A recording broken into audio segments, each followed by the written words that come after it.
Então vamos dar início. O Espírito Santo de Deus, parte 4. A Trindade divina tem diferentes formas de agir para alcançar pessoas. Na passagem de Isaías capítulo 20, versículo 3, o profeta Isaías foi orientado por Deus a andar nu e descalço durante 3 anos. Essa era uma mensagem profética e de julgamento para o Egito e a Etiópia. Então aqui nós encontramos Deus mandando o profeta andar nu. Aos olhos humanos não faz sentido, correto? Com certeza o profeta estava andando nu e com certeza as pessoas estavam criticando, talvez até chamando de louco. Nós temos que ter um cuidado para não cometer o erro do anacronismo. Como assim? Você pegar algo do passado, trazer para o presente achando que Deus está mandando fazer. Um exemplo, se uma pessoa for fraca de mente, ela pode ler uma passagem bíblica dessa e achar que Deus está mandando ela andar nu. Não, Deus não está mandando ninguém andar nu. Esse caso foi um caso específico, um caso isolado, para um determinado tipo de propósito. Mas aqui nós encontramos Deus agindo de uma forma, aos olhos humanos, sem sentido. Continuando, no livro de Oséias, capítulo 1, Oséias é ordenado por Deus a casar-se com uma prostituta chamada Gomer. Oséias obedece e eles têm filhos juntos. No entanto, Gomer trai e abandona Oséias, refletindo o comportamento infiel de Israel para com Deus. Essa história destaca a fidelidade de Deus, que continua buscando restaurar e reconciliar-se com o seu povo, mesmo diante de sua infidelidade. Então aqui também é um caso isolado, específico, que Deus mandou um profeta casar-se com uma prostituta, e esta prostituta, com toda uma oportunidade de mudança de vida, continuou no caminho errado, ali para mostrar a infidelidade de Israel para com Deus, e que mesmo assim, diante de tanta infidelidade, Deus estava disposto a perdoar o povo dele e restaurar a aliança. Mais uma vez, isso é um caso isolado. Eu não posso, nos dias atuais, eu sou um rapaz da igreja e achar que Deus está mandando eu namorar com a moça do mundo. Ou eu sou uma moça da igreja e Deus está mandando eu namorar com um rapaz do mundo para levar ele para Cristo, baseado em Oséias, que Deus mandou casar-se com uma prostituta. Isso é um anacronismo, é você cometer um erro gigantesco. Deus não manda ninguém namorar com pessoas do mundo. O cristão precisa se unir com pessoas da mesma fé. É mais fácil a pessoa do mundo te levar para o mundo do que você levar a pessoa para Cristo. E há uma grande possibilidade de esse relacionamento ser muito tribuloso. Um relacionamento de muitas intrigas e desavenças, porque é luz e trevas. Então não é aconselhável. Aliás, a orientação é que não faça isso. Então aqui nós podemos observar perfeitamente que Deus tem formas diferentes de agir. No número 3, em Êxodo capítulo 4, versículo 2 ao 5, o Senhor pede para Moisés jogar a vara no chão, e ela se transforma em uma serpente. Moisés se assusta e foge, mas Deus pede para ele estender a mão e pegar a serpente pela cauda. Moisés obedece, pega a serpente e ela volta a se transformar em uma vara. Aqui é Moisés, quando estava sendo chamado para tirar o povo do Egito, Moisés estava com um pouco de receio, não se sentindo preparado, não se sentindo apto para esta missão. E ali Deus começou a mostrar que Deus era com ele.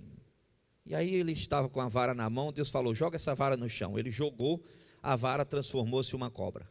Ele teve medo, se assustou, e Deus mandou pegar a cobra pela cauda. Quando ele pegou a cobra pela cauda, voltou a ser vara novamente. Assim, a Bíblia tem muitas passagens bíblicas, assim, diferentes, atos, maneiras diferentes que Deus agiu, formas diferentes. E por que é que eu estou falando isso? Porque como nós estamos pregando sobre o Espírito Santo, Nós temos que ter um cuidado para não se tornar uma pessoa muito crítica, porque às vezes nós podemos interpretar algumas coisas erradas, alguns ensinamentos errados, e atribuir a Satanás, às vezes, algo que está sendo do Espírito. E temos que ter o discernimento espiritual para não atribuir ao Espírito algo que está sendo de Satanás. Por isso que Deus fala sobre a importância do conhecimento. Porque o que vai fazer você não ser enganado é o conhecimento. Como eu sempre costumo falar, se eu chegar hoje em um açougue para comprar carne, se o açougueiro quiser, ele me engana. Por quê? Porque eu não conheço carne, eu não entendo de carne. Ele me engana facilmente. Eu posso ser de Deus, mas não tenho conhecimento de carne, não vou ser enganado. Se eu chegar numa oficina para consertar o carro, pode ser só um fusível. Se ele quiser, ele consegue tirar de mim R$2.000, trocando peça disso, daquilo. Por quê? Porque eu não entendo. Quando você não tem um conhecimento, é fácil você ser enganado. Agora, trazendo para as coisas de Deus, quando você tem um conhecimento das coisas de Deus, você não é enganado. Deus vai testificar contigo. Só que esse conhecimento que eu estou falando aqui, irmão, não é a pessoa de vez em quando orar, de vez em quando ler a Bíblia, de vez em quando vai na igreja, compra lá um livro de teologia, faz lá 3 leituras de um livro de teologia, pronto, agora já estou preparado para discernir tudo, saber o que é espírito, saber o que é o diabo. Não está não. Aí vai cometer o erro. Tem coisas que vai ser o espírito e a pessoa vai falar que é o diabo. E tem coisas que vai ser o diabo e a pessoa vai falar que é o espírito. Por isso é importante ter o conhecimento. Aí a pessoa fala, pastor, mas e aí? Eu não tenho essa bagagem toda de conhecimento. Então é importante você estar debaixo de uma cobertura espiritual séria. Uma cobertura espiritual que você vê que não vai te enganar. Porque quem tem o microfone na mão e tem o direito de discursar 1 ou mais horas, se essa pessoa for contaminada, ela te engana. E se você tiver um coração voltado a querer Deus mesmo, Deus te conduz ao lugar certo. Sempre vai ter um aprisco sério com um homem de Deus ou uma mulher de Deus séria para apacentar. Agora, se você for aquele tipo de pessoas que só busca oba-oba, solução dos problemas da forma mais curta, há uma grande possibilidade de você cair no lugar errado e ser pastoreado pela pessoa errada. Porque se você quer algo fácil, vencer na vida sem renúncia, vencer na vida sem renunciar ao pecado, com certeza Satanás vai te levar para um lugar que ele vai te oferecer tudo isso com facilidade e você vai ser enganado facilmente. A pessoa que deseja vencer na vida, ela tem que entender que requer renúncia. Tem que falar não a si mesmo, tem que renunciar ao pecado, tem que matar seu próprio eu. Senão não consegue. Continuando. Em 1 Reis, capítulo 19, versículo 19, narra-se o encontro entre Elias e Eliseu. Eliseu está arando, ou seja, cultivando a terra, com 12 pares de bois. Com a chegada de Elias, este lança a sua capa sobre Eliseu. Elias estava passando, usava a sua capa. Eliseu estava trabalhando, cultivando, arando lá a terra. Era um agricultor. E ali ele passou, jogou a capa sobre ele, e ele já entendeu o que era. Ali Deus estava chamando ele para o ministério. Continuando, 2 Reis, capítulo 2, versículo 13 e 14. Eliseu pega a capa de Elias, volta ao Jordão, enche a capa com água e bate na água, afastando-a para os lados, permitindo a travessia em terra seca. Aqui ele pega a capa, que era de Elias, ele bate essa capa na água e as águas se dividem. E ele passa em terra seca. Formas diferentes de Deus agir. Formas diferentes da Trindade agir. Continuando. Em 2 Reis, capítulo 5, conta a história de Naamã, comandante sírio com lepra. Ele vai a Israel buscar cura com Eliseu. Em vez do profeta, Naamã encontra um mensageiro que diz para mergulhar 7 vezes no rio Jordão. Relutante, Naamã acaba obedecendo e é curado da lepra. Nós conhecemos muito bem essa história. Naamã, ele era um homem de valor, um homem que comandava exércitos, estava com uma lepra no seu corpo. Ele foi até o profeta não recebeu, mandou o mensageiro dar o recado, e o recado era que ele mergulhasse 7 vezes no rio. Ele até questiona porque ele pensou que o profeta ia sair, ia levantar a mão, iria ali, de uma certa forma, determinar uma restauração da saúde, e a saúde seria restabelecida, e não foi do jeito que ele calculou. Ele recebeu um recado para mergulhar 7 vezes no rio. E nós sabemos que se ele não tivesse obedecido, ele ia continuar leproso. Formas diferentes de Deus agir. Então você tem que entender uma coisa: tem a forma que Deus trata contigo, mas tem a pessoa do seu lado, Deus tem uma forma diferente de tratar. Tem pessoas que ela não precisa na vida nunca fazer uma campanha, nunca. Mas tem pessoas, se a igreja não fizer uma campanha, um propósito, um ato de fé, ela não consegue se firmar, ela não consegue se libertar. Não é porque você não precisa que você agora vai criticar as igrejas que fazem para aqueles que precisam. Um exemplo: eu não preciso de campanha para manter a minha fé, mas eu tenho ciência que tem pessoas que precisam. Pastor, agora como saber se a campanha é de Deus ou não? Aí entra aquela questão que eu falei, do conhecimento. A única forma é se você tiver conhecimento. E não venha falar que você tem conhecimento orando quando dá certo, lendo a Bíblia quando dá certo, indo na igreja quando dá certo, porque aí você não vai ter, não. Você não vai ter essa intimidade para ter esse discernimento todo, não. Mas vamos dar sequência aqui. Em 2 Reis capítulo 4, versículo 39 ao 41, houve um incidente em que as pessoas não puderam comer um caldo que foi preparado para elas. Elas alegaram que havia algo venenoso na panela. E o homem de Deus instruiu que trouxesse farinha. Ele adicionou a farinha à panela e disse para servirem a comida para as pessoas. Após isso, não havia mais nenhum problema com o caldo. Aqui a fome estava grande, foram preparar um caldo, colocaram ali algumas ervas venenosas dentro da panela. E quando viram que as ervas eram venenosas, aí gritaram: a morte na panela, tem veneno na panela. E agora, todo mundo com fome, não tinha comida, aquele caldo era o que conseguiram fazer.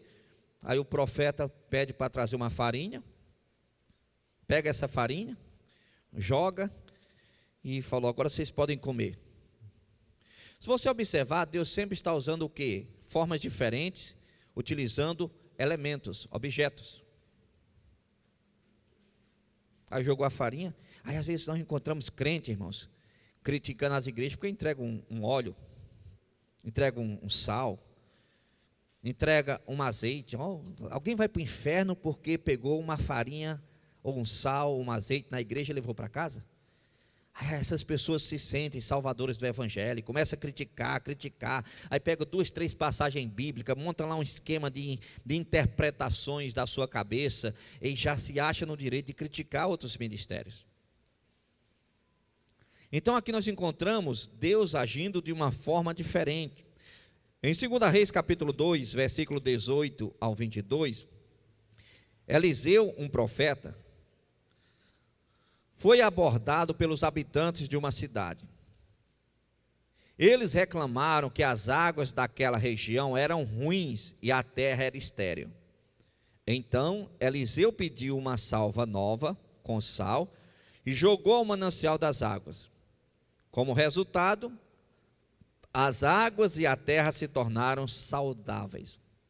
Aqui ele estava em uma cidade, os moradores daquela cidade falaram: olha, profeta, homem de Deus, essa cidade aqui, ela é uma cidade boa, bem posicionada, é rota de comércio, Só tem um problema, é que as águas são amargas e a terra é estéril. Ele falou, traz uma salva nova. Tem tradução que fala um prato. Põe sal. Ele subiu ao manancial das águas com aquele sal. Ele jogou ao manancial das águas e profetizou que a partir daquele momento seria diferente.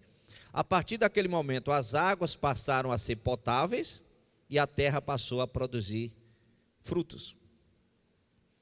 Ou seja, ali ele foi inspirado por Deus para fazer esse ato de fé.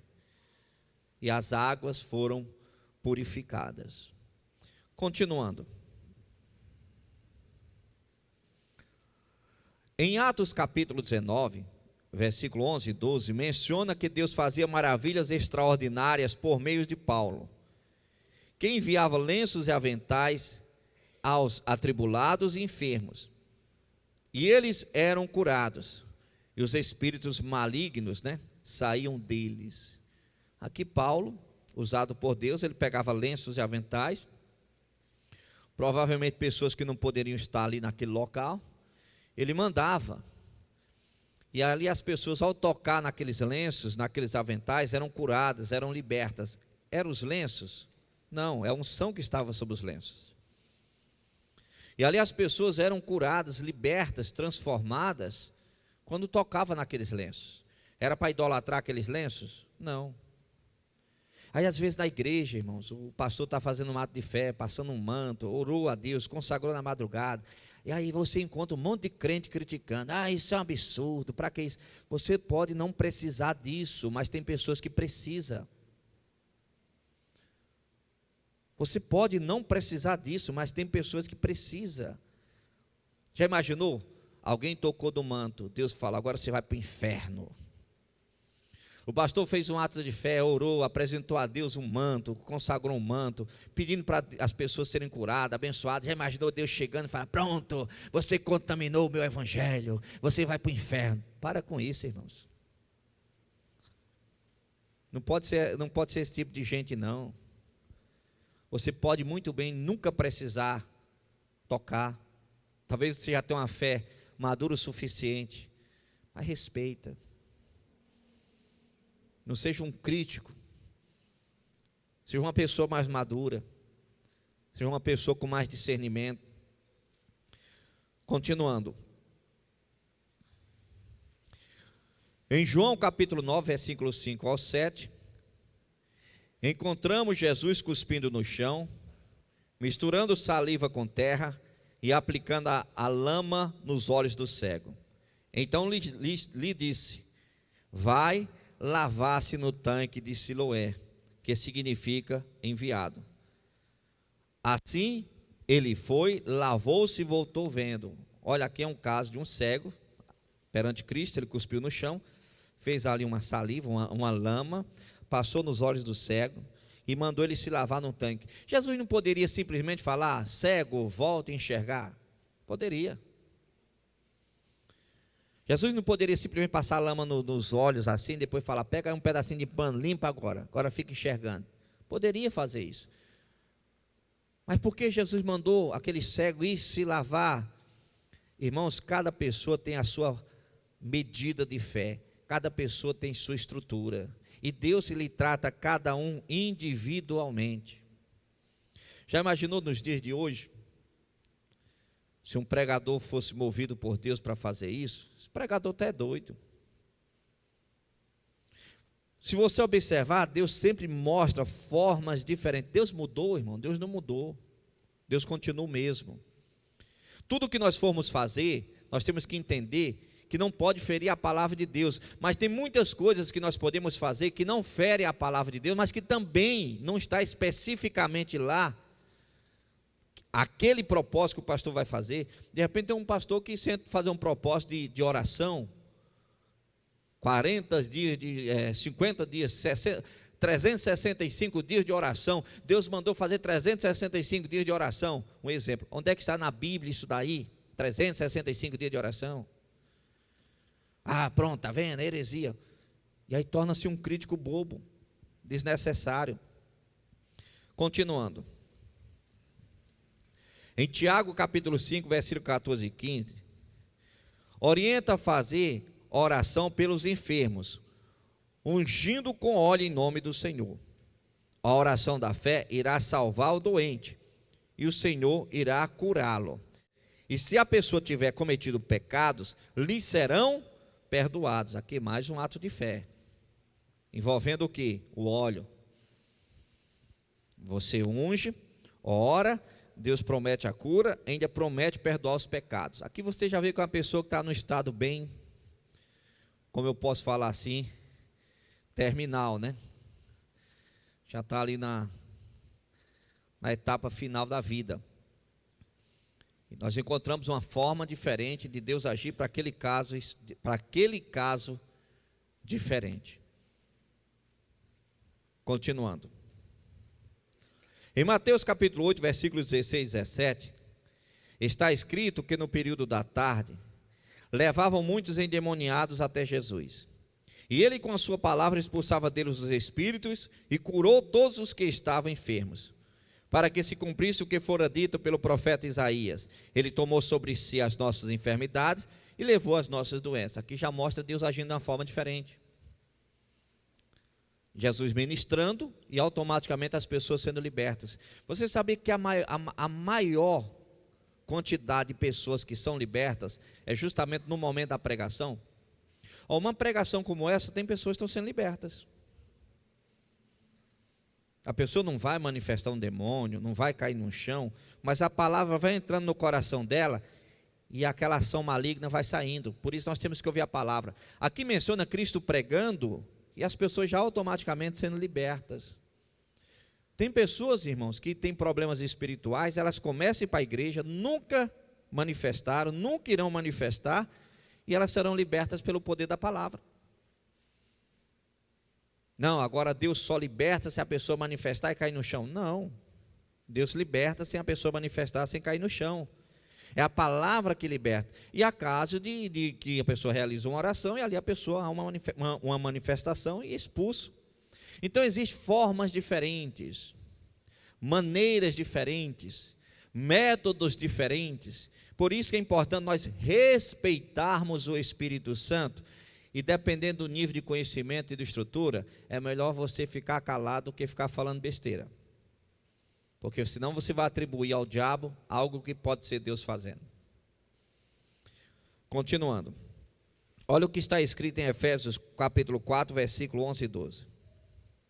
E ele mesmo deu uns para apóstolos, aqui é a forma que Deus levantou pessoas, e outros para profetas, e outros para evangelistas, e outros para pastores e doutores, tem tradução que fala mestres, querendo o aperfeiçoamento dos santos, para a obra do ministério, para edificação do corpo de Cristo. Então aqui nós encontramos que Deus levanta pessoas, com formas diferentes de trabalhar, com formas diferentes de atuar. Ponto. Agora vamos lá. Pastor, como eu devo proceder? Funciona assim. Em primeiro lugar, você tem que estar debaixo de uma cobertura espiritual. Você tem que orar a Deus e saber onde Deus quer que você fique. Digamos que você escolheu um ministério A, ok. Dentro daquele ministério A, existem vários pastores. Aí você vai escolher, digamos, um local para você congregar. Você escolhe o pastor B, ok. Qual é a forma que Deus atua naquela igreja com o pastor B? É aquilo dali que você tem que estar atento. Se você estiver na igreja A, com o pastor B, olhando para o ministério C e propósito do pastor D, não vai chegar a lugar nenhum. Se você está no ministério A com o pastor B, digamos que aquele pastor ele não entrega não faz um propósito na igreja de nada, né? Não, é só pregação. Mas de vez em quando ele fala, irmão, faz isso, irmão, faz aquilo. Esteja atento ao que ele pede. Porque se você está naquele local, aquilo que você precisa para ser abençoado e ser fortalecido na fé, Deus vai estar trazendo através da boca daquele pastor. Agora, se você estiver na igreja, olhando para outros ministérios, preocupado em fazer propósito de outros ministérios, isso te prejudica. Porque cada pessoa, cada ovelha, ela tem um aprisco certo com um pastor certo. Eu não preciso me preocupar em agradar pessoas. Eu tenho que me preocupar em ter a palavra que Deus quer que eu pregue. As pessoas, Ele se encarrega de trazer. Quem tem que estar debaixo da minha cobertura espiritual, Deus vai trazer. E quem está debaixo da minha cobertura espiritual precisa estar atento ao que eu faço. Aí você encontra pessoas que falam, pastor A é muito parado. Não, pastor B é mais fervoroso. Olha, isso é um erro muito grande. Uma pessoa cheia do Espírito Santo nunca para fazer comparação. Porque ela sabe que tem formas diferentes de Deus agir. Métodos diferentes de Deus agir. E se você está ali, esteja atento ao que sai da boca daquele pregador. Porque Deus, Ele pode chamar você para um propósito de oração. Aí você não vai dar crédito, porque muitos crentes já têm a oração como algo fraco, sendo que a oração é o propósito mais forte que existe. Às vezes é um propósito de jejum, aí não faz. Às vezes é um propósito de, olha, o pastor cobra o devocional, nem abre o devocional. Aí está olhando para o ministério C, que o pastor está falando que vai orar no monte, que vai se consagrar não sei o quê. É como um homem casado que fica olhando para a esposa dos outros. É como a mulher casada que fica olhando para o marido dos outros. Ao invés de se concentrar no seu marido, na sua esposa, no seu ministério, no trabalho do seu pastor, está cobiçando os demais ministérios. É por isso que muita gente não vence, irmãos. Porque o pastor está chamando para um propósito de oração, a pessoa não faz, mas está olhando para outro ministério, um ato de fé que aparentemente é mais forte, não sei o quê, e se enrola todo, irmãos. Se concentra no que Deus quer de você. Às vezes Deus quer que você faça a obra dele. Você está preocupado só com você, só com você. Às vezes Deus quer que você faça a obra dele. Aí você está olhando o ministério não sei o quê, o ministério A, ministério B, ministério C, e Deus só quer que você faça a obra dele. Acabou. Nós temos que amadurecer na fé, irmãos. Não que eu quero ver um monte. Temos que amadurecer na fé. Continuando. Aqui eu citei que Deus levanta, né? Deus deu um para apóstolos, outros para profetas, outros para evangelistas. Cada um tem uma medida, cada um tem uma forma. Qual é a forma do seu pastor? Não queira que o seu pastor faça algo que Deus não chamou para ele fazer.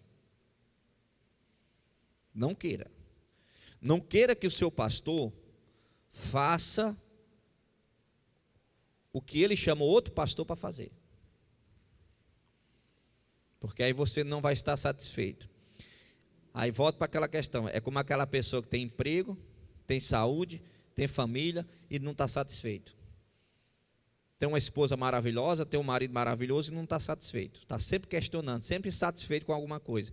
E essa insatisfação a pessoa acaba trazendo também para dentro da igreja, querendo que o seu pastor seja como o pastor A, pastor B, pastor C. Cada pastor é único, irmãos. Cada pastor tem o seu ministério dado por Deus. Não adianta você querer que ele faça algo que Deus não mandou ele fazer. E não adianta ele querer fazer algo que Deus não chamou para ele fazer. Um exemplo, eu já tive que pastorear igreja, que a metade da igreja morava junto, a metade da igreja estava em fornicação. Certo? E ali foi casado todo mundo. Por quê? Porque para aquele caso específico, Deus me levantou. Não adiantava o povo daquela igreja que o pastor fulano tinha que ter casado. Não, Deus não chamou o pastor fulano para casar todo mundo. Deus chamou eu para casar todo mundo. E assim sucessivamente. Então tem que ter esse discernimento. Mas vamos lá, que tem essa passagem aqui que é muito interessante, que tem tudo a ver com o que eu estou pregando. 1 João capítulo 4, versículo 1. Amados, não creiais em todo o espírito, mas provai se os espíritos são de Deus, porque já muitos falsos profetas se têm levantado no mundo. Olha que interessante, aí que chama a atenção da igreja. Olha, não creia em todo espírito. Aí vem aquele discernimento. Será que é de Deus? Será que não é de Deus? Será que esse ministério é sério? Será que esse pastor é sério? Será que essa pregação posso dar crédito ou não? Só que nós também temos que entender uma coisa: em qual contexto foi escrito essa passagem bíblica e o que estava acontecendo para que esta orientação fosse passada. Então vamos primeiramente entender o que estava acontecendo naquela época. Naquela época, na igreja primitiva, estava se levantando falsos mestres, dizendo que eles eram autoridades máxima,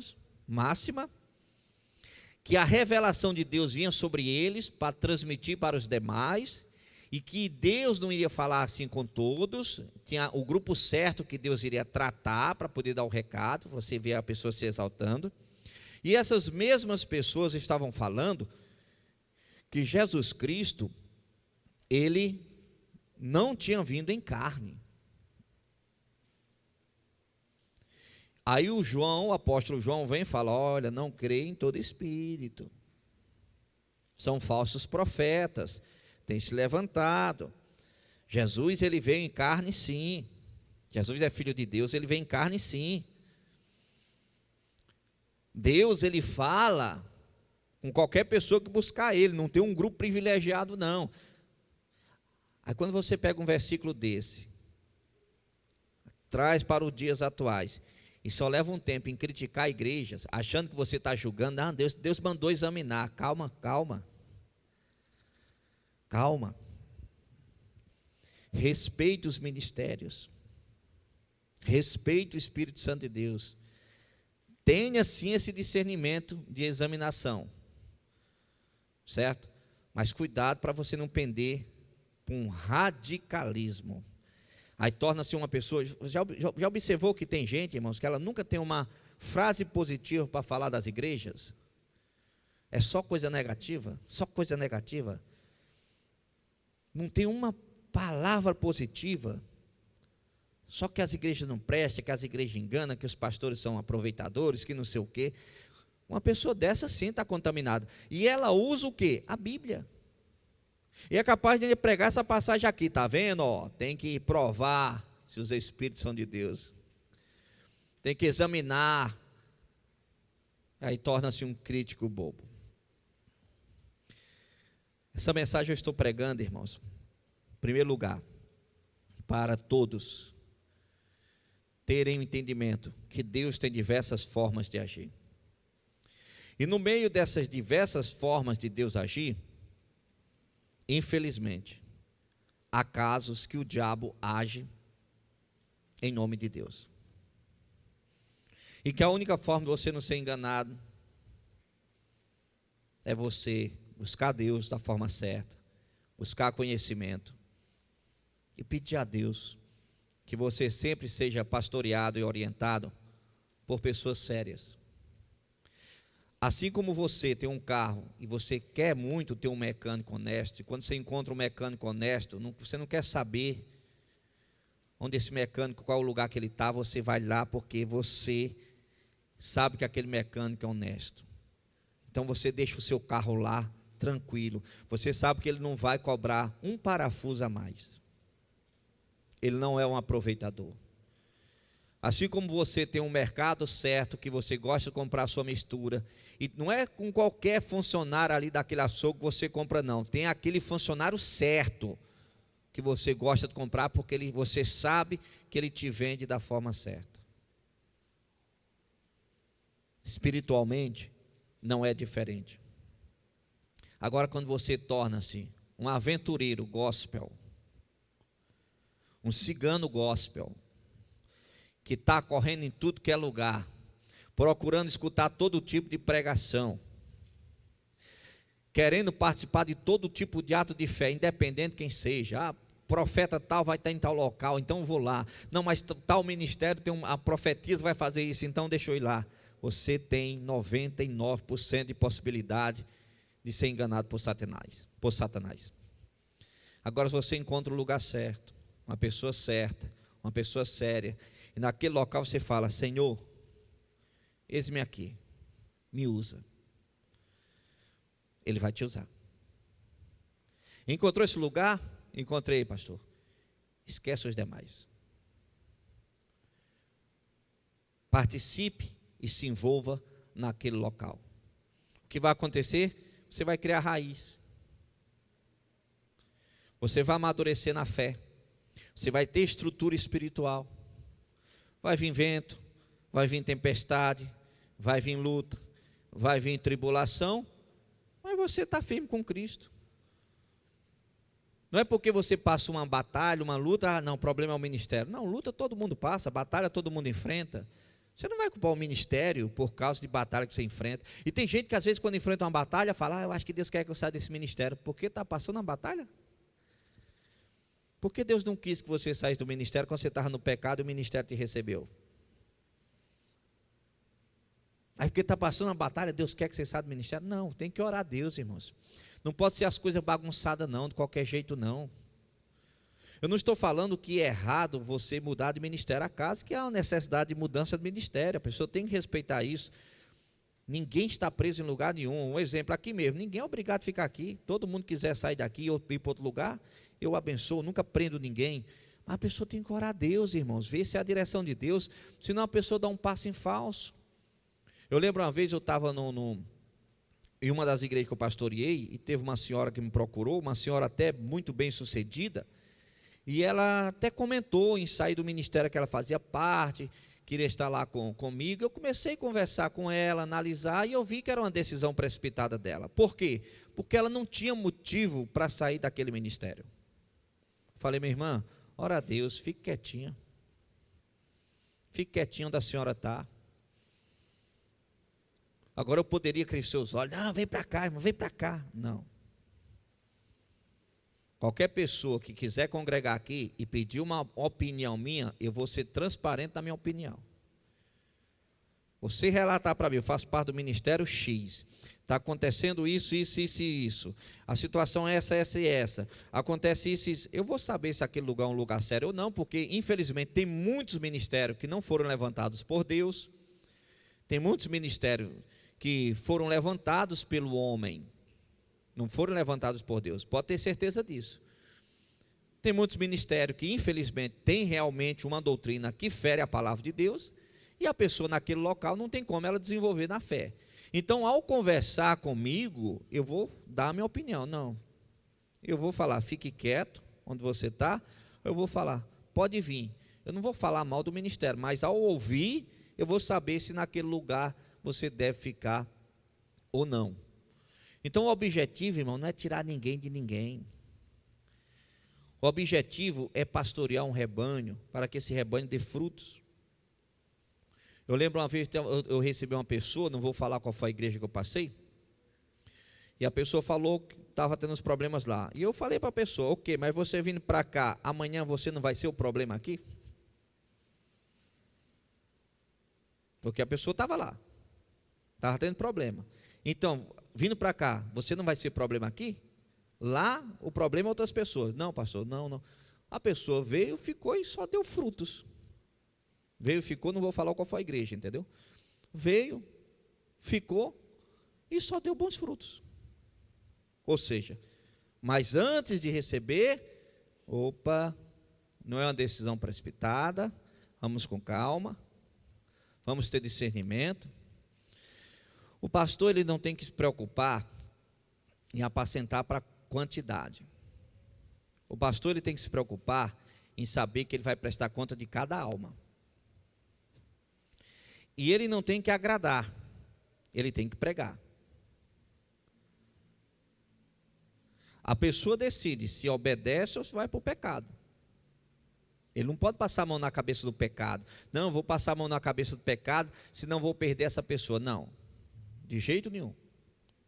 Pecado tem que ser denunciado, pecado tem que ser divulgado, tem que ser transparente e mostrar que há um inferno para aquele pecado, e a pessoa decide se ela vai andar em santidade ou se ela vai ficar no pecado. É uma escolha dela.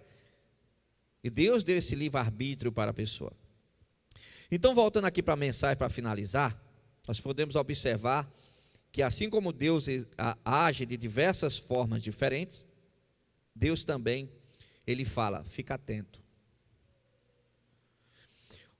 Digamos, o pastor, ele faz um evangelismo em massa na rua, certo? Aí automaticamente naquele culto, digamos que venha 10, 20, 30, 40, 50 visitantes. Ele sabe que naquele culto tem visitante, porque ele fez um evangelismo em massa na rua. Aí digamos que ele chega aqui e fala, olha irmão, Deus está me mostrando que seu lugar é aqui. Aí digamos você faz parte, né, de uma igreja séria, um ministério sério. Deus está agindo na sua vida naquele local. Aí eu estou dando uma aqui de profeta. Deus falou que seu lugar é aqui, eu estou jogando. Aí você se precipita na tomada de decisão, nem consulta teu pastor, não toma uma direção. Você já fala, amém, Deus falou, fui no culto e Deus falou que o meu lugar é aqui. Aí você sai daquele lugar sério, vem para cá. Vai acontecer o quê? Tu vai quebrar a cara. Por quê? Porque a pessoa que está com o microfone na mão, que às vezes fundou um ministério sem ser na direção de Deus, ele deu um recado para você em nome de Deus, mas na realidade Deus não mandou aquele recado. Por isso tem que ter um cuidado, irmãos. Se você não tiver discernimento, você é enganado. Em contrapartida, você encontra pessoas que falam, não, se você sair daqui, a espada vai te pegar. Pelo amor de Deus, irmão. Que Deus vingativo é esse? Você faz parte do ministério, você quer sair daquele ministério, e o pregador fala, se você sair daquele ministério, a espada vai pegar você, o diabo vai pegar você, vai matar você. Para com isso, irmão. Nós somos livres. Foi para a liberdade que Cristo nos libertou. Nós não somos escravos das religiões, dos pastores. Nós não somos propriedades de lugar nenhum. Nós somos servos de Deus. Agora sim, precisamos ter um cuidado com as nossas decisões. Porque sim, uma mudança de igreja, sem ser na direção de Deus, você pode desandar na sua vida sim. Decisões sem ser a direção de Deus, você pode quebrar a cara. Por isso é importante você estar debaixo de uma cobertura espiritual. Quando você for tomar alguma decisão na sua vida, seja lá o que for, você consulta essa autoridade espiritual, porque você reconhece a autoridade dela e ela te passa uma orientação. Aí essa orientação te ajuda. Pense nisso, ok? Feche os olhos, vamos falar com Deus. No próximo domingo daremos continuidade, falamos sobre o Espírito Santo. Hoje eu falei sobre algumas formas de Deus agir, de Jesus agir, da Trindade agir. Feche os olhos, por favor. Pai, obrigado, Senhor.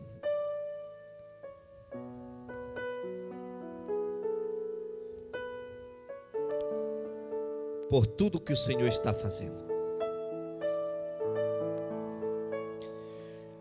Cremos que o Senhor tem diversas formas, maneiras de agir. Não podemos, meu Pai, agir precipitadamente. Nos ensina a ouvir a Tua voz, a obedecer os Teus ensinamentos. Espírito Santo, precisamos de Ti, nos ajuda. Não permitas que sejamos enganados por ninguém, e nem enganados pelo diabo para enganar pessoas. Precisamos ser luz e sal. Tira das nossas vidas, Senhor, o que não provém de Ti. Precisamos ser crianças na malícia e adultos no entendimento. Mas há casos que parece que está invertido. Criança no entendimento e adultos na malícia. Espírito Santo, nos guie, nos ajude. Não permitas que venhamos sair do teu propósito, da tua direção. A tua palavra nos ensina que enganoso é o coração do homem, mas dando sequência fala, cuja carne se apoia. Por isso que o homem e a mulher não podem andar na carne, na prática do pecado, para que o Senhor possa ministrar o seu coração e ali a pessoa ser abençoada. Abençoa o teu povo. É o que eu te peço, em nome de Jesus Cristo, para a tua glória. Amém. E você que crê, aplauda o Senhor Jesus Cristo bem forte, que Ele merece.